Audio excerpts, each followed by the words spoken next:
ada halangan ya untuk berpuasa, kecuali kita di rumah sakitnya yang butuh diinfus itu kan nanti enggak, itu udah batal ya, sama aja batal puasanya kalau misalkan diinfus itu. Terus karena ternyata kalau misalkan punya riwayat hipertensi, kita itu puasa itu banyak manfaatnya, yaitu yang pertama ini bisa menstabilkan tekanan darah. Jadi selain dari minum obat, ternyata kalau pengen tekanan darahnya stabil di bawah 140 itu bisa dengan berpuasa, karena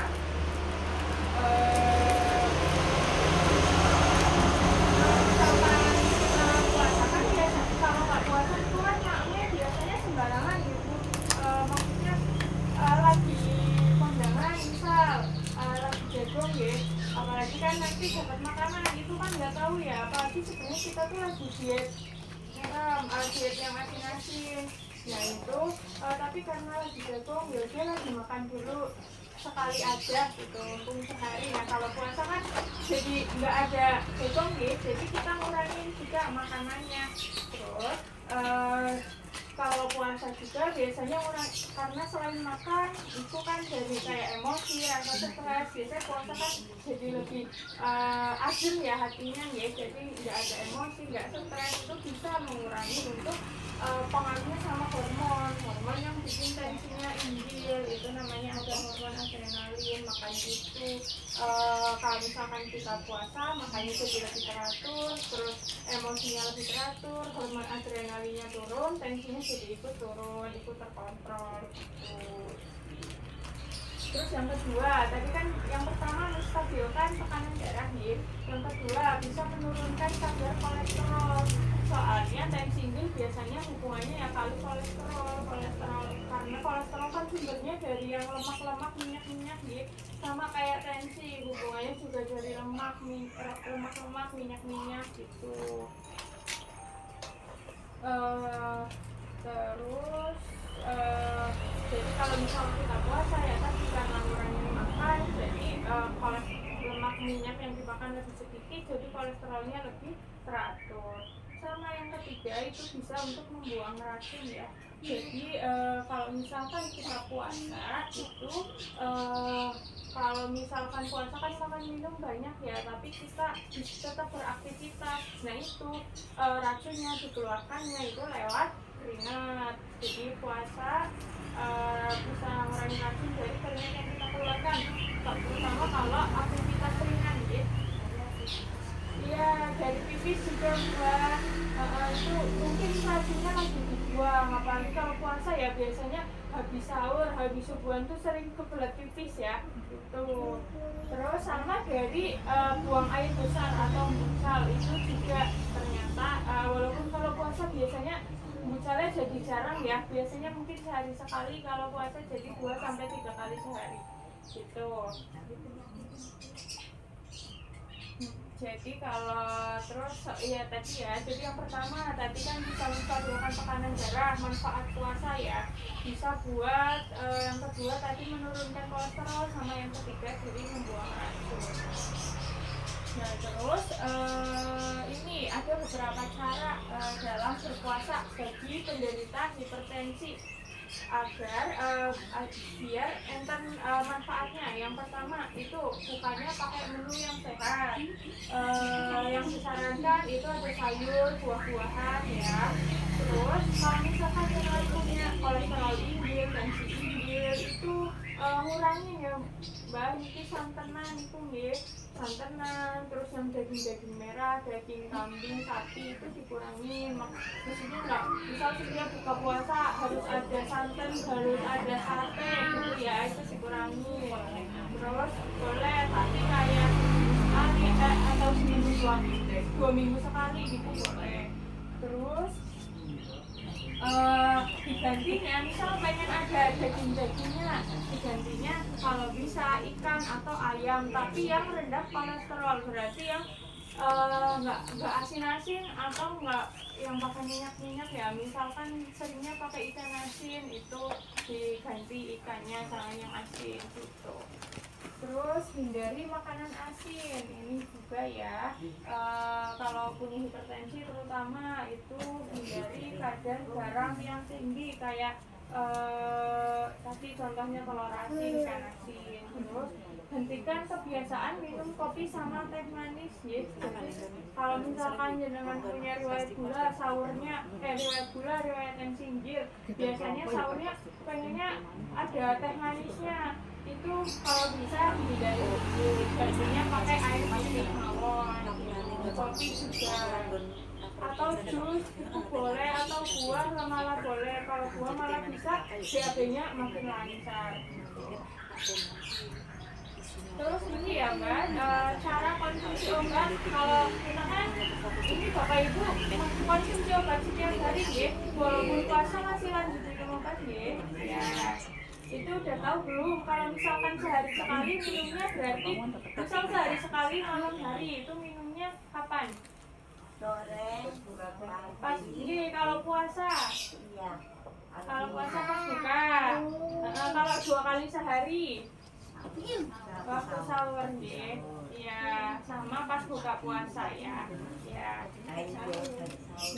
Betul ya Bu. Ini jadi misalkan jenengan punya obat gula darah injil, obatnya kan banyak ya Bu. Misal biasanya ada yang minum glibenclamid bukan ya. Ya, kalau glibenclamid kan biasanya 1 kali sehari ya. Itu obatnya diminumnya saat buka puasa nih. Tapi biasanya kalau punya riwayat gula, karena biasanya minumnya sebelum puasa itu biasanya diminum sesudah makan atau sebelum makan? Sesudah makan ya. Itu jadi nanti dipertimbangkan dosisnya apakah harus diturunkan apa enggak gitu. Karena kalau puasa kan makannya sedikit, tapi tetap sehari sekali, cuma dosisnya mungkin dikurangin biar nggak terlalu drop gulanya ya. Ini kalau sahur ini mending air putih. Nah itu kalau teh manis ya. Terus ini misalkan ada yang minum metformin buatan gula, itu kan biasanya di metformin obat gulanya itu kan 2 kali sehari ya. Jadi kalau 2 kali sehari itu ya tadi diminum pagi hari. Misal yang pertama obatnya biasa diminum pagi hari itu dipindahkannya saat buka puasa. Kalau pagi hari berarti pas sahur aja. Terus kalau malam hari yang kedua kan biasanya malam itu pas mau buka puasa, Terus kalau misalkan 3 hari sama ya, itu berarti yang pertama waktu sahur, yang kedua pas buka, yang ketiga kalau mau tidur, tapi kalau atau jam 11 malam gitu ya, jam 11-12an, pokoknya mendekati tengah malam itu minum obat dulu. Nah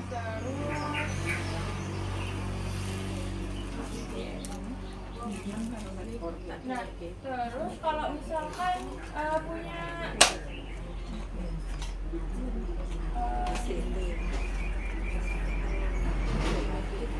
kalau misalkan ada atau ini Bapak Ibu ada yang punya riwayat gula yang sampai minum obatnya disuntik buatan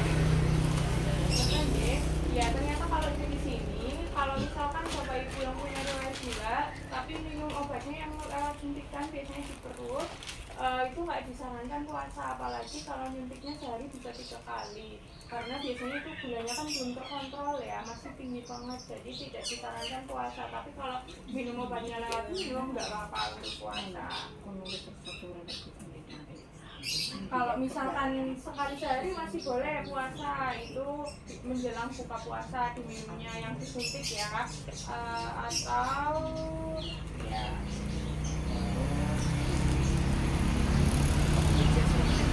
kalau 2 kali juga masih boleh untuk puasa disuntiknya. Kalau suntik kan sama aja membatalkan puasa ya, karena masih cairan, sama aja kayak minum, cuma lewatnya suntikan cairannya itu. Jadi gini, kalau ada yang obat suntik disarankan disuntiknya pas buka sama pas sahur. Oke. Oke, sudah. Terus kalau teh singgil juga sama ya, kalau minumnya sehari sekali boleh pas mau tidur atau pas buka puasa. Kalau emang jadwalnya malam, kalau 2 kali sehari ya pas buka puasa. Itu mungkin pada buku Pak Bu ada yang mau ditanya boleh? Silakan ya. Ya mungkin dari saya sekian gitu. Pak, ya semoga bermanfaat ya. Terus semoga ya, nanti bisa diterapkan, sama saya juga bisa diterapkan biar pola hidup makin sehat. Terus habis itu semoga dilancarkan puasanya ya sampai berbuka puasa nanti. Ya, terus puasanya lancar terus sampai lebaran nanti sama puasa-puasa selanjutnya ya. Amin. Mohon maaf apabila ada kesalahan. Wassalamualaikum warahmatullahi wabarakatuh. Waalaikumsalam warahmatullahi wabarakatuh.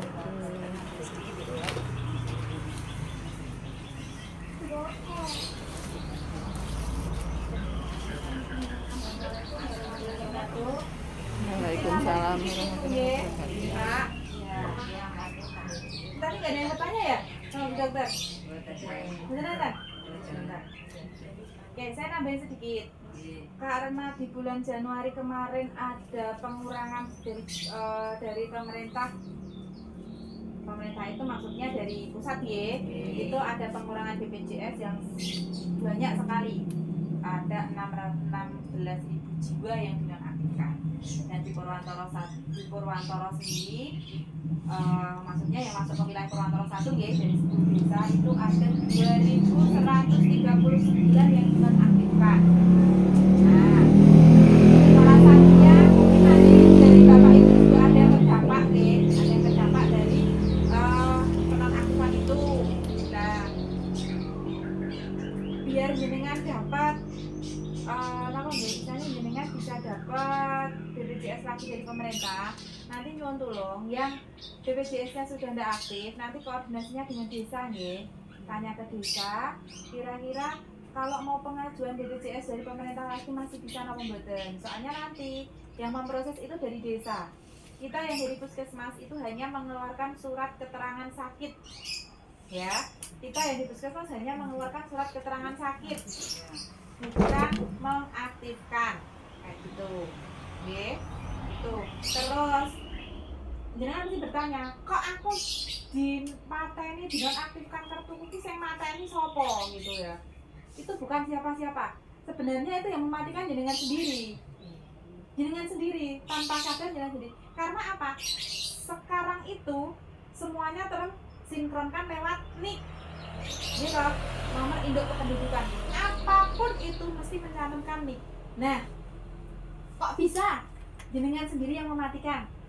Pertama, pengajuan di bank, termasuk PUR dan sebagainya, menggunakan nomor NIK kan? Nah, kalau jenengan gampangannya dalam 1 bulan bisa mengangsur 300, 500 sampai 1 juta, otomatis BPJS jenengan akan terkat. Nah, itu ya. Jadi yang menonaktifkan BPJS itu bukan kok si A, si B, si C, oh itu puskesmas, oh itu dinas sosial, itu kelurahan. Ada orang yang nggak senang sama saya BPJS-nya nonaktif, boten. Tapi itu secara tidak langsung jenengan sendiri yang mematikan. Karena nopo, jenengan sudah berhubungan dengan perbankan. Yang namanya perbankan itu tetap menggunakan nomor NIK jenengan. Entah itu di koperasi, entah itu di bank konvensional seperti BRI, BNI, Mandiri, BTN dan sebagainya nggih. Itu. Nah, itu yang pertama. Yang kedua, pay letter. Sekarang pay letter itu kan ada nggih. Tukune saiki, bayarnya kali dulu. Tukune saiki, bayarnya dicicil. Pay letter kan kayak gitu. Biasanya anak-anak muda banyak yang menggunakan pay letter. Nah, itu salah satunya BPJS-nya dia akan teraktifkan.